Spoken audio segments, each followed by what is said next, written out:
नमस्कार, होम नम राकेश कुमार आप सभी का स्वागत है कुमार राकेश प्ले पे। देखिए दोस्तों, अगर आप एमसीआरई 2026 किसी भी पोस्ट कोड से अप्लाई किया है, फॉर्म भरा है, तैयारी कर रहे हो, तो इस वीडियो में अपन बात करेंगे। देखिए काफ़ी सारे कैंडिडेट के जो है वो फॉर्म रिजेक्ट होंगे, काफ़ी सारे कैंडिडेट्स के कैंडिडेचर जो है वो आपके यहाँ पे रिजेक्ट होंगे, यानी कि उनको कंप्लीटली जो है वो लास्ट टाइम में बाहर किया जा सकता है। तो उस चीज़ को लेकर हम बात करेंगे कि कौन कौन सी जो चीज़ें हैं जिनसे आपको बचना है, किन चीज़ों को आपको यहाँ पे खास ध्यान रखना है, ठीक है ना। क्योंकि आपकी तैयारी आपका एग्जाम देने के बाद में भी आपको डीवी के टाइम पे निकाला जा सकता है। तो कुछ इंपॉर्टेंट डॉक्यूमेंट्स को लेकर बात करेंगे। इसी के साथ में दोस्तों, आपके यहाँ पे अगर किसी चीज में कोई मिस्टेक है, अगर आपके पास कास्ट सर्टिफिकेट सेंट्रल का नहीं बना हुआ, या फिर आपकी जो लास्ट क्रूशियल डेट थी उस टाइम तक नहीं बना हुआ, तो भी आपको क्या करना है, इसके सॉल्यूशन को लेकर बात करेंगे। और लास्ट टाइम में आपके सिलेक्शन की स्ट्रेटजी फॉर ऑल पोस्ट अपन बात करेंगे, डिस्कस करेंगे।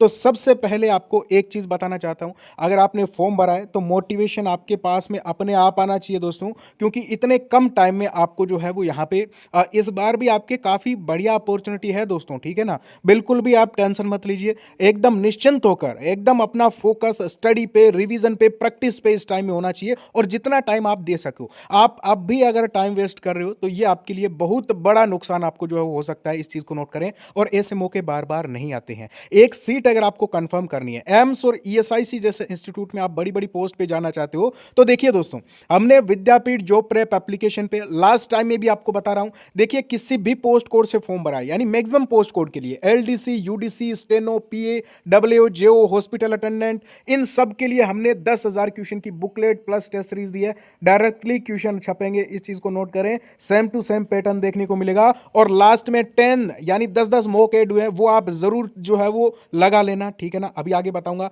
इसी के साथ में एसएसओ है आपके यहाँ पे, जो आपके पोस्ट कोड 58 की पोस्ट है, हॉस्पिटल अटेंडेंट है, तो हॉस्पिटल अटेंडेंट के लिए भी बुकलेट प्लस टेस्ट सीरीज है। हॉस्पिटल अटेंडेंट में तो डायरेक्टली आपके डोमेन के मैक्सिमम क्वेश्चन आपको देखने को मिलेंगे, ठीक है ना। और OT technician, pharmacist, lab attendant, इन सब के लिए 10,000 क्वेश्चन की टेस्ट सीरीज है। अभी ज्वाइन कर लीजिए, आपको लास्ट टाइम में मैक्सिमम क्वेश्चन आपको यहाँ पे same to same pattern, same to same level के देखने को मिल जाएंगे। 50% ऑफ चल रहा है, इससे बड़ा आपके लिए जो है वो डिस्काउंट नहीं हो सकता। अब सबसे पहले जो 11 तारीख का जो नोटिस आपने देखा था, उसको लेकर बात कर लेते हैं। तो देखिए दोस्तों, यहां पे डायरेक्टली जो है वो आपको यहां पे बोला गया है एमसीआरई की तरफ से कि आपका जो कैंडिडेचर है वो किसी भी स्टेज में जो है वो कैंसिल किया जा सकता है।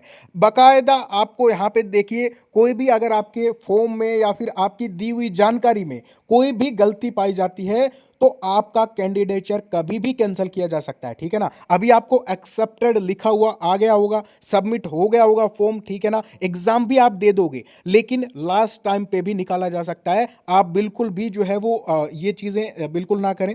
अभी देखिए दोस्तों, आपको एक चीज बताना चाहता हूं, मेनली किस चीज का आपको ध्यान रखना है, कौन कौन से डॉक्यूमेंट्स आपके पास में अभी होने चाहिए। तो देखिए, सबसे पहले आपको बताना चाहूंगा कि जो भी आपके यहाँ पे जो आपके एलिजिबिलिटी है, ठीक है ना, जो एलिजिबिलिटी आपसे मांगी गई थी, इसी के साथ में जो एज आपकी मांगी गई थी, ठीक है ना, जो एजुकेशनल क्वालिफिकेशन आपके डिफरेंट डिफरेंट पोस्ट पे मांगी गई थी, जो एक्सपीरियंस आपके मांगा गया था, और जो आपसे कैटेगरी, जो कैटेगरी आपने चूज की है, उसका सर्टिफिकेट भी क्या होना चाहिए। तो आपके लास्ट जो क्लोजिंग डेट है ना फॉर्म की जो लास्ट क्लोजिंग डेट है, तब तक ये सारी चीजें कंप्लीट होनी चाहिए, ठीक है ना। यानी डिग्री अगर आपको फॉर्म के भरने के एक दिन बाद भी मिली है, आपका कास्ट सर्टिफिकेट एक दिन बाद भी बना है, या फिर उस क्रूशियल डेट में नहीं बना है, तो भी आपके लिए प्रॉब्लम क्रिएट होगी, डायरेक्ट बाहर हो जाओगे। इस चीज को भी आप नोट करें, ठीक है ना। अब आप बोल रहे हो कि हमारा जो है वो, मान लीजिए किसी का कोई सर्टिफिकेट एड ही नहीं हुआ, किसी ने फॉर्म में जो सर्टिफिकेट है वो लगाया ही नहीं, तो 1% भी टेंशन ना लीजिए। कितने परसेंट?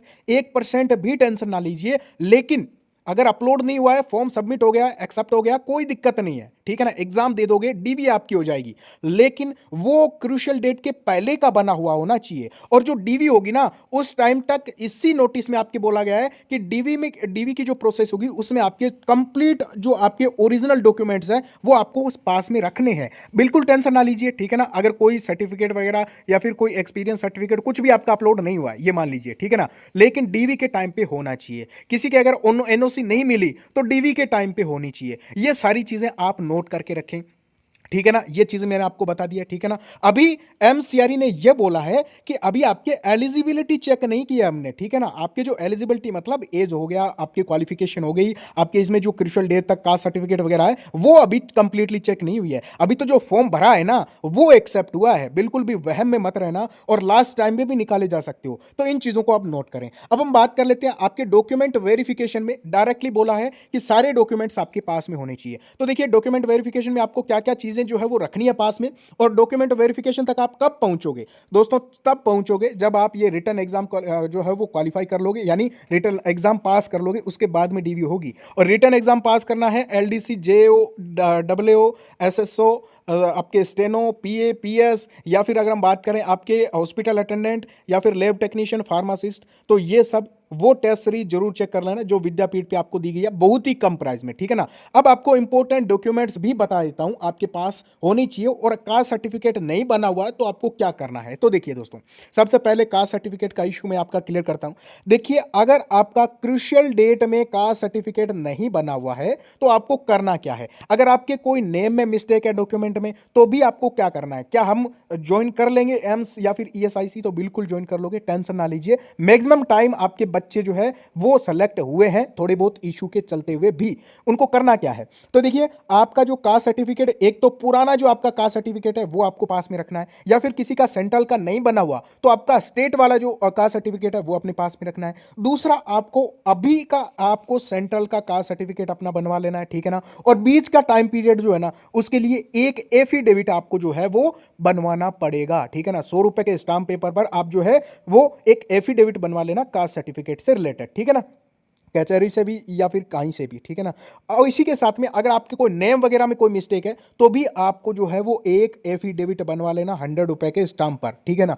मैक्सिमम टाइम आपका जो है वो इशू सॉल्व हो जाएगा, आपका वहां पे एक्सेप्ट हो जाएगा। एक चीज तो आप ये नोट करें। दूसरी बात यह है कि आपको डॉक्यूमेंट कौन कौन से होनी चाहिए, तो मेजरली जो चीजें हैं वो आपकी, एक तो कास्ट सर्टिफिकेट, दूसरा एक्सपीरियंस सर्टिफिकेट, तीसरी दोस्तों आपकी जो क्वालिफिकेशन है, जितनी भी आपके पास में क्वालिफिकेशन है, जो भी डिग्री है, जो भी डिप्लोमा है, वो सारी मार्कशीट आपके पास में होनी चाहिए, और जो क्वालिफिकेशन मांगी गई है वो उस टाइम पीरियड में कंप्लीट होनी चाहिए। हर चीजें ये मैंने आपको बता दी है। बाकी आप अपना डोमिसाइल सर्टिफिकेट वो आप जो बाद में बनवा लेना। इसी के साथ में अगर हम बात करें तो इसमें दोस्तों आपको जो है वो इसमें एक अलग से जो है वो आपको एक फॉर्म भरना पड़ेगा, वो भी मैं आपको बाद में बता दूंगा जब आपके डीवी कंडक्ट होगा। इसी के साथ में मेनली जो आपके सर्टिफिकेट वगैरह वो मैंने आपको बता दिए हैं। कोई डाउट हो जो तो कमेंट करें। Okay, thank you.